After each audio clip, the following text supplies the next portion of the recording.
এই কি রে, ওই তোর দিল কে? ঘটনা কি? কি রে, তুই কি করস? এই যে উপরের 5 তলা ফ্ল্যাটের জন্য মাটির চুলা বানায় দিছি, এখানে রান্না করতে পারবো।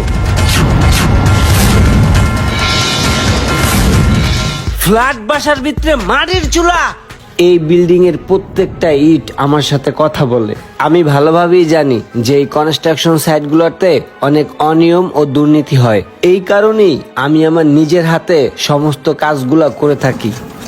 আমি রোমান মির্ধা, আমার হাতে এই মুহূর্তে 8-10টা সাইট চলতেছে, যাহার হিসাব নিকাশ থেকে শুরু করে ইট বালু রড সিমেন্টের মান যাচাই সবকিছুই আমার নিজ হাতে হয়ে থাকে। আমি রোমান একাই 100। কোনো ধরনের কাজ ফাঁকি দেওয়া, লুকোচুরি, কোনো অনিয়ম আমার সামনে হতে পারবে না। ইস, কি একটা অবস্থা করে রাখছে পোলাপাইনে। জায়গাটা নোংরা হয়ে আছে, আল্লাহ জানে ভিতরে কি অবস্থা, যায় দেখি। সিমেন্ট বালুগুলা এমনি গসাতে লাগা দিতে হইব। পারি আর না পারি এমন একটা ভাব লইতে হইব যে আমি একটা বড় মিস্ত্রি। দেখো একদম সমান করে দিলাম সব। এই ছেলে, এই তুমি কি কাজ করতেছো এগুলা? স্যার, প্লাস্টিক করতেছি। এদিকে আসো। জি স্যার। এইভাবে কেউ মাল দেয়? পুরা টেবা বানায় ফেলতেছো, এভাবে ফিনিশিং আসবে? হ্যাঁ, এটা ভালো হবে কাজটা? হ্যাঁ, কাজ শিখাইছে কে? থাপড়া দাঁত ফেলাই দেবো ফাজিল। না পারলে আমারে বলবা, আমি শিখাই দেবো, নিজের হাতে দেখাই দেবো। 20 বছর যাবত আমি এখানে বিশ্বাসতার সহিত কাজ করতেছি, কোনো দিন কোনো কাজে বদনাম হয় নাই। তোমার জন্য কি এখন আমার রেপুটেশন নষ্ট হবে? হ্যাঁ, এগুলা স্যার দেখলে কি বলবে? হ্যাঁ, কি বলবে? এই যে দেখো এখানে টেবা বানায় রাখছো, এগুলা কি? এগুলা কি? এগুলা যদি স্যারে দেখে তাহলে আমার অবস্থা কি হবে বুঝো? শোনো, এখানে কাজ করতে হলে সততার সহিত কাজ করতে হবে, নিষ্ঠার সহিত কাজ করতে হবে, নিজের মনে করে কাজ করতে হবে। আর যদি এটা করতে পারো তাহলে এখানে কাজ করবা, অন্যথায় আর এখানে কালকের থেকে আসবা না। ভাই, একটা জিনিস বুঝতে পারলাম না, বিভিন্ন সাইডে আপনার এত কাজ চলতে আছে আর আপনি এখানে রিল্যাক্স মুডে বয়ে রইলেন। শোন আরিফ, আমার ওই যে রোমান ছেলেটা আছে না, ওর মতো একটা লোক পাওয়া ভাগ্যের ব্যাপার। ও এমন একটা লোক, ওরা যদি এই খালি প্লটটা দিয়ে বলি যে রোমান এখানে একটা 10 তলা বিল্ডিং হবে, কয়েকদিনের মধ্যে এখানে সে কাজ ধরে ধাপাধাপ কলম খাড়া করায় ফেলবে।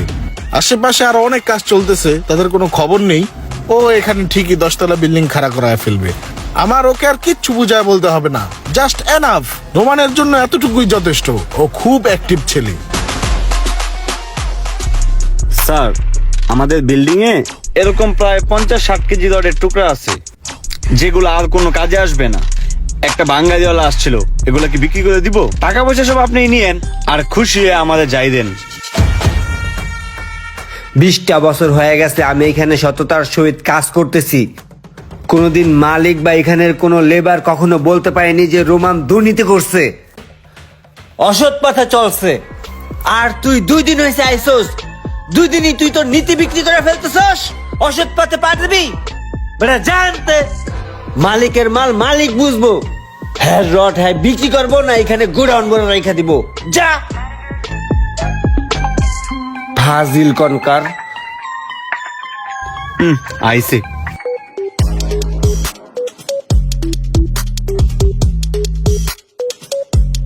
তারপর যে এই যে লিফটের লাইনটা আছে, এটা কিন্তু ওই ওখান থেকে তার নামবে। হ্যাঁ স্যার, পার্কিং স্পেস, প্রতিটা স্পেসে 3টা করে পার্কিং হবে, আর এক্সিট পয়েন্টটা এদিকে। আর যখন ঢুকবে তখন নিচ দিয়ে ঢুকবে, আর 2 টাকারই কিন্তু একসাথে পাস করতে পারবে।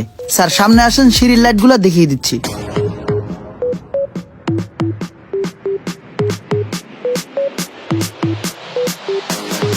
তো রোমান ভাই, সবকিছু তো বুঝলেন, ওইভাবেই কাজ আগান, তাহলে আমি আসি। হ্যাঁ, ওকে ভাই, থ্যাংক ইউ। আচ্ছা রোমান ভাই, ইফ ইউ ডোন্ট মাইন্ড, আমি একটা কথা বলি। আমি না মাঝে মাঝে না কনফিউশনে পড়ে যাই যে এই প্রজেক্টগুলোর মালিক কি আপনি না ওই সোহাগ স্যারে।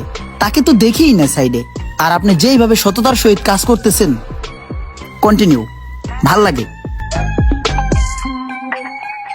আর কিছু বলবেন ভাই? না আসলে রোমান ভাই, আপনি যেই পরিমাণে সততা নিয়ে কাজ করতেছেন এই সাইটগুলাতে, পারিশ্রমিক হিসেবে অনলি তো বেতনই পান না। আসলে আপনাকে যদি মান্থলি 5 লাখ টাকাও বেতন দেওয়া হয় তাও আমার মনে হয় আপনার জন্য অনেক কম। হ্যাঁ, আমি তো মাত্র 30,000 টাকা বেতন পাই, আর আমি ডিজার্ভ করি 5 লাখ টাকা। শুনেও ভালো লাগলো। রোমান ভাই, ইফ ইউ ডোন্ট মাইন্ড একটা কথা বলি। আসলে আপনার মতো যদি একটা অনেস্ট লোক পাইতাম, তাহলে আমি তার পিছনে 100 কোটি টাকা ইনভেস্ট করতাম। ভাই, আমি আসলে চাইছিলাম অনেক দিন যাবতেই যে আমি রিয়েল এস্টেটের বিজনেস করব, কিন্তু দুর্ভাগ্যবশত আপনার মতো এরকম অনেস্ট লোক খুঁজে পাওয়া যায়, তাই আর হচ্ছে না আর কি। যদি এই বিষয়ে আপনি এগ্রি থাকেন তাহলে ভালো, আমাকে জানাবেন। আর জাস্ট এমনিতেই বললাম, আপনি আবার মাইন্ড করেন না। হ্যাঁ, এখনই কিছু বলতে হবে না, চিন্তা ভাবনা করেন, পরে জানান। আসি তো না? ঠিক আছে ভাই, দেখা হবে। চালায় যান এভাবেই। বেস্ট অফ লাক ভাই, আসি। 100 কোটি টাকা ইনভেস্ট করবে? আমি এত বড় যোগ্যবান ব্যক্তি, আর আমি মাত্র 30,000 টাকার জন্য সোহাগের কাছে পড়ে আছি। রোহন ভাই, আপনি এখানে কাজ করে কয় টাকা বেতন পান? 30,000 টাকা। 30,000 টাকায় এই যুগে কি হয়? একটা পাতা কপি কিনতে গেলে 200 টাকা লাগে। আর মাস 30,000 টাকায় ও হবে না, হবে না। আর ভাই, আপনি যদি আমার সাথে পার্টনারে চলে আসেন, কোটি কোটি টাকা কামাতে পারবেন।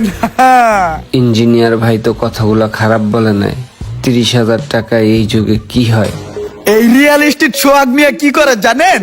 আপনার পুঁজি কইরা কোটি কোটি টাকা পকেটে ভরে। আপনি যদি আমার বিজনেস পার্টনার হয়ে যান, আপনি প্রতি বছর কোটি কোটি টাকা ইনকাম করবেন, রাজার হালে চলবেন রে ভাই। গাড়ি থাকবে, বাড়ি থাকবে, কি থাকবে না আপনার ভাই। 50% বিজনেস পার্টনার। চিন্তা ভাবনা করে দেন রে ভাই, চিন্তা ভাবনা করে দেন।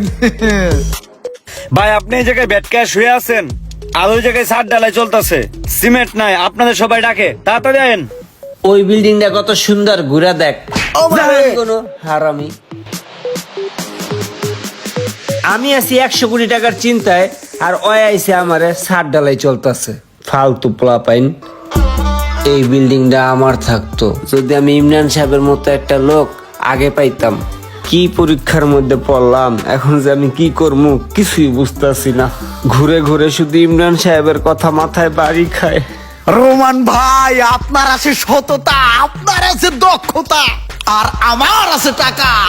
এই দুইটা যদি মিলে যায়, একসাথে ঘুরাবো আমাদের দুজনের ভাগ্যের চাকা। ভাগ্যের চাকা ঘুরাতে হবে রে রোমান, ভাগ্যের চাকা ঘুরাতে হবে। সোহাগ মেয়ের এখানে যদি পড়ে থাকি, তাহলে শুধু মিক্সারের চাকাই ঘুরবে, রোমানের চাকা আর ঘুরবে না। রোমান ভাই, 40,000 ইট পাঠাই দিছিলাম, পাইছেন? পাড়ায় দিছি। ভাই কি আবল তাবল করতে আছেন ভাই? 40,000 ইট পাঠাই দিছিলাম সাইডে, পাইছেন কিনা? ইট হ ইট পাইছি মনে হয়। না, ডিসিশন ফাইনাল, এখান থেকে যাইতে হবে, নাহলে ভাগ্যের চাকা ঘুরবে না। সোহাগ স্যার, স্যার আসসালামু আলাইকুম। ওয়ালাইকুম আসসালাম। স্যার আপনার সাথে একটু কথা ছিল, একটু সাইডে আসেন তো। কি বলবা, বল না। স্যার, আমি আর আপনার এই কোম্পানিতে এখন চাকরি করব না। কেন রোমান, কি সমস্যা? আমার বড় ভাই আছে না, আমার ইটালির লেগা ভিসা দিছে, আমি ইটালি যেমন চলা, বুঝছেন, তাই আর কাজ করব না। যাই হোক, আমি আর চাকরি করব না। আপনার সাথে কোনো লেনদেন থাকলে আপনি বলে দেন, আমি আপনারা সব বুঝাই দিয়ে দিব। আচ্ছা রোমান, সবই তো বুঝলাম, তুমি চলে যাবা, যাও। তুমি আমার এখানে 17 বছর সম্মানের সহিত কাজ করছো, তোমার উপর আমার কোনো দাবি দেবা নাই, তুমি যাও, সমস্যা নেই। ঠিক আছে। কিন্তু রোমান, তোমার কাছে আর একটা রিকোয়েস্ট আছে, তুমি লাস্ট একটা প্রজেক্ট আমাকে রেডি করে দিয়ে যাও। খাইতে খাইতে জিভটা এত রয়ে গেছে। ঠিক আছে, যেহেতু এত বছর কাজ করছি, আর একটা কাজ করলে কি হইব? একটা প্রজেক্ট আমি ওকে করে দিতেছি। 17 বছর আমার দিয়ে কোটি কোটি টাকা ইনকাম করছে, এখানে যাওয়ার সময় ওনার একটা বিল্ডিং করে দিতে হবে। জুয়েল ভাই, আমার নতুন সাইডে ইমার্জেন্সি 20 টন রড লাগে, 20 টন রড পাঠানোর ব্যবস্থা করেন তো। ও ভাই, আপনি যে ভালো রডটা সব সময় নেন, ওই রডটা তো এই মুহূর্তে আমার ঘরে নাই ভাই। ওইটা আসতে আরো 2-3 দিন সময় লাগবে ভাই। আপনি একটা কাজ করেন, 2-3 দিন পরে নেন। তাইলে রড এখন আছে কোনটা? আছে শুধু পাইটু রড। পাইটু রডটা বেশি একটা ভালো হইব না ভাই, ওইটা আপনারে দেওয়া যাইব না। আরে ভাই পাইটু থাক আর গিট্টু থাক ওটা দেখে আমার লাভ নাই। এখন যেটা আছে ওটাই আপনি সাইডে পাঠানোর ব্যবস্থা করেন ভাই। আমার ইমার্জেন্সি সাইড হ্যান্ডওভার দিতে হবে ভাই। আর শোনেন, সিমেন্টও লাগবে 500 বস্তা, 500 বস্তা সিমেন্টও পাঠাই দেন। ভাই বালা সিমেন্ট তো এখন নাই, সিমেন্ট যেটা আছে ওইটা পাইটু ভাই, ওইটা বেশি একটা ভালো হইব না ভাই। আরে ভাই একবারই তো কইলাম পাইটু হোক আর সাইট হোক, ওইসব দেখে আমার লাভ নাই। আমার ভবিষ্যৎ নষ্ট হয়ে যাইতেছে ভাই। এই সাইডটা হ্যান্ডওভার দিতে পারলে আমার ভবিষ্যৎ খারাই যাবে। সাইডটা হ্যান্ডওভার দিতে পারলে আমি বাসি তাড়াতাড়ি পাঠান ভাই। ওকে ভাই, দিতে আসি। কোন রকম তাড়াতাড়ি করে ঢালাই দিয়া এই মাল শেষ কর, এত সময় নাই হাতে। ওই মেয়ে, কি কাম করো, তাড়াতাড়ি কাম করো। এদিক চা, এত কি করতেছো? গুড়ু গুড়ু করতে কইছি, কোন রকম পেঁচ দিয়ে ছেড়ে দাও, তাড়াতাড়ি করো। কাজ শেষ করতে হবে রকেটের গতিতে, আমার অনেক কাজ আছে। এই মোশারফ ফোন, এই যে এখানে টুকরা যত রড দেখতেছোস এডি সব বেচ্চা টাকা নিয়ে আমার দিবি যা। ঠিক আছে ভাই। এই কইছাস তারপরে কানসা ধরা দিবি, কইছি আর দৌড় দেওয়া শুরু করে দিছস। আগে যাই ঢালাই দে যা।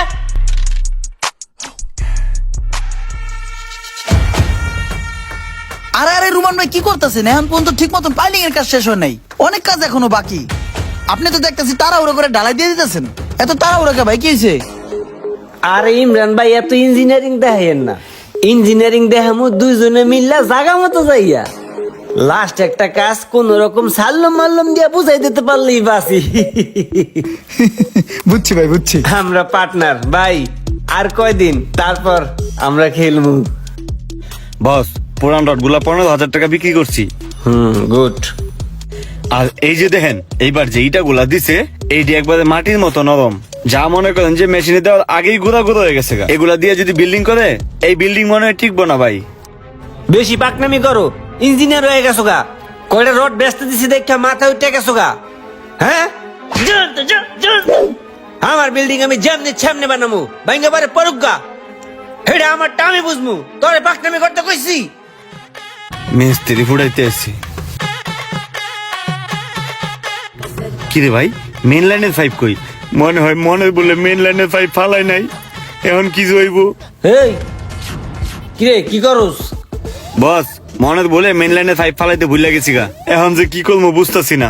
মেন লাইনের পাইপ ফেলাইতে ভুলে গেছস, তাতে তো আতাতি করার কি আছে? দরকার হলে খাম্বাতে তার টাইনা আইনা মেন লাইন লাগাইবো। মেন লাইনের তার ঘরের ভিতরে ঝুলবো, তাতে তোর সমস্যা কি? আমগো কাম বুঝাই দেওয়ার কাম, আমগো তাড়াতাড়ি কাম বুঝাই দিতে হইব। তাড়াতাড়ি কর। এই কি রে, ওই তোর দিল কে? ঘটনা কি?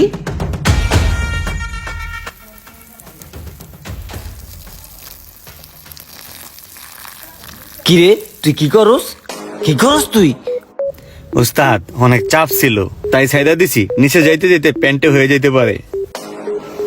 ঠিক আছে কন্টিনিউ করো। জি বস। পাইপের মাথাটা বাইরে এসে কি যে করি। এই কারেন্টের তারটা দাম দে। আরে আটটা নিস্তা সব বাইরে যেতেছে গা। স্যাপল্যাপ দিয়ে এটা বুঝাইতেইব। এইবার ঠিক আছে।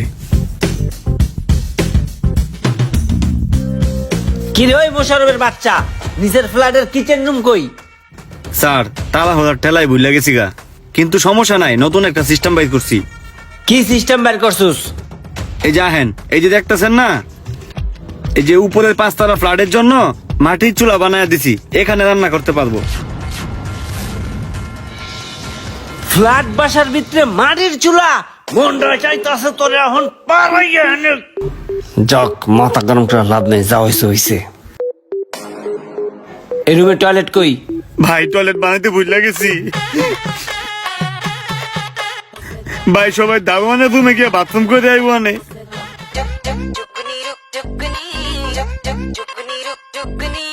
উস্তাদ, রাজের কাজ তো সব শেষ, আর কোনো কাজ বাকি আছে? রঙের কামটা বাকি আছে, রঙের কামটা কার দে। তুই রং করতে পারোস? হ্যাঁ পারি। আমগো বাসা সিলিং ফ্যান একবার রং করছিলাম, আরেকবার আমগো একটা বদনা আছে, ওটাও আমি রং করছিলাম। তাইলে তরে দিয়ে হইব। তুই আমার নতুন বিল্ডিং এর সব রং করবি, লগে কয়েকটা পোলাপান লয়ে লবি, পারবি না? হ্যাঁ ভাই, পারুম। যা প্রফেশনাল রং মিস্ত্রি দিলে অনেক সময় লাগতো, ওরে দিছি এখন তাড়াতাড়ি হয়ে যাবো গা। স্যার এই যে আপনার লাস্ট কাজ, আপনাকে বুঝাই দিলাম, বুঝে নেন। কাজ পুরোপুরি কমপ্লিট? জি স্যার। তুমি ভালো করে চেক করছো? হুম আচ্ছা, তুমি তো আমার এখানে প্রায় 17 বছর কাজ করছো। হুম। আসলে আমি তো তোমাকে এরকম কিছু দিতে পারি নাই, না আসলে দেন নাই। কিন্তু তোমার মাধ্যমে আমার অনেক উপকার হয়েছে, অনেক টাকা লাভও হয়েছে। হইছে। তো আমি আসলে এই বিল্ডিংটা তোমাকে লাস্টবারের মতো বানাইতে বলছি, এই কারণেই আমি তোমাকে এই বিল্ডিংটা উপহার হিসাবে দিলাম। হ্যাঁ এটা কি কয়? এটা আমার বিল্ডিং, এটা আমার দিছে। এই বিল্ডিংটা তোমার, তুমি আজকে থেকে এই বিল্ডিং এর মালিক, এটা আমি তোমাকে উপহার দিলাম। যাক, ওকে দিয়ে তো আমি জীবনে অনেক টাকা কামাইছি, শেষবারের মতো ওকে একটা বিল্ডিং উপহার দিতে পেরে আমার খুব ভালো লাগতেছে। এটা কি কয় রে, এটা কি কয়? আমার বিল্ডিং আমি গুতাই দিছি রে। আগে যদি বুঝতাম এই বিল্ডিংটা আমার দিস, তাহলে তো আমি আমার করতাম না।